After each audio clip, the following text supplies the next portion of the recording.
Well, the NFL's come up with a plan to appease those who want to promote social justice within the NFL. Hey, everybody, I'm Chad HD, host of the Chad HD Show, which airs weekday mornings, 8:30 to 11 a.m. Central Time on News Talk 95.1 FM and 790 a.m. KFYO. According to USA Today and just about every media outlet in the United States, the NFL's committed to throwing out about $100 million, in fact, nearly $100 million over a 7-year period to support social justice issues that players feel the need or need to be addressed under a tentative agreement reached on Wednesday night, according to multiple published reports. The Washington Post reported the deal does not directly address the National Anthem protests, which began last season to raise awareness of police brutality, give me a break, and racial inequality. The project will fund programs that deal with law enforcement and community relations, along with criminal justice and education reform. That, according to ESPN. The tentative deal comes a month after the NFL hosted a summit where NFL Commissioner Roger Goodell presented a plan to the players in attendance to raise awareness of social issues amid the ongoing protests during the Star-Spangled Banner that have drawn the ire of President Trump. And now that's where USA Today cuts off, but it's got the ire of much more than just President Donald Trump. Most NFL fans not happy with the league allowing players to take a knee or sit down or stretch or do whatever they want during the national anthem. Trump has repeatedly taken shots at the NFL over what he perceives as an affront to the flag and the military, and Trump's right. And by the way, many Americans feel the same way as President Trump.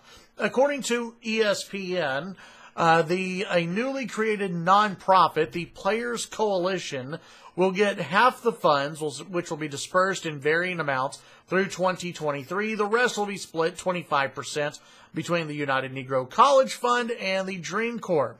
Quote, I think we all agree that there's nothing more important than trying to give back to our communities and make them better, Roger Goodell said after the summit on October 17th. The agreement will need approval by the owners, according to the Post. The owners expected to meet in Dallas on December 13th. So this is a way of trying to appease the players, making the players think that everything's going to be okay now.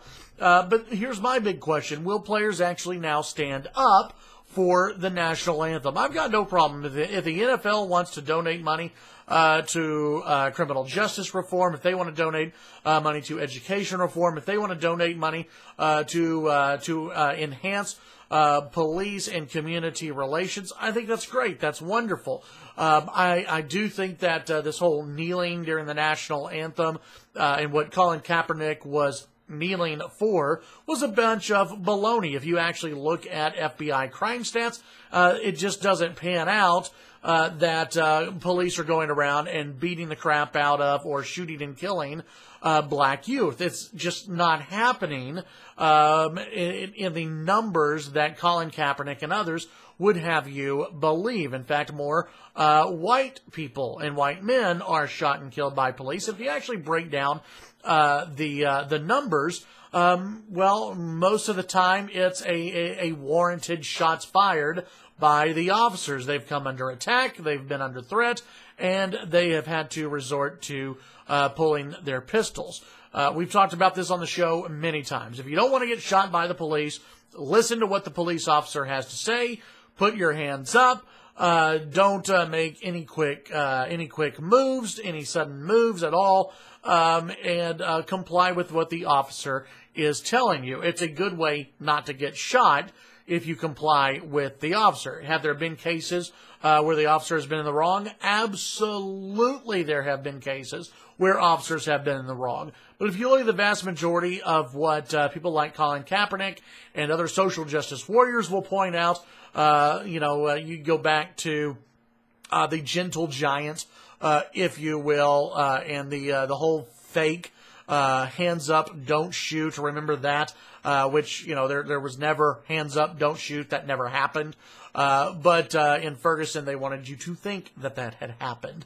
It was a media narrative that got out of control, and it was all a lie, or as some would say, it was all fake news.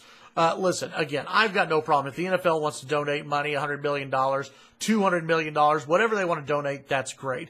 Why aren't the players donating as much money? Some of them are, definitely. Some of them are donating money. Some of them are getting out in the community, and I applaud those players for doing that and trying to make their communities better.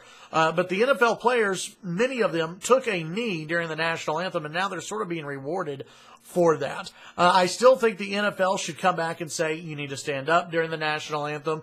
You don't have to put your hand over your heart if you don't want to, but you must respect the flag and you must respect the military and the country as well. I don't think that'll happen. I still think you'll have some players who decide to take a knee. My hope is that we can get past this, we can get the politics out of football, and we can just go back to enjoying the days of the NFL and other sporting events and not have to deal with the politics involved in it. Tune in to the Chad Hasty Show weekday mornings, 8:30 to 11 a.m. Central Time on News Talk 95.1 FM and 790 AM KFYO. Follow me on Twitter, Chad Hasty Radio. Have a great day.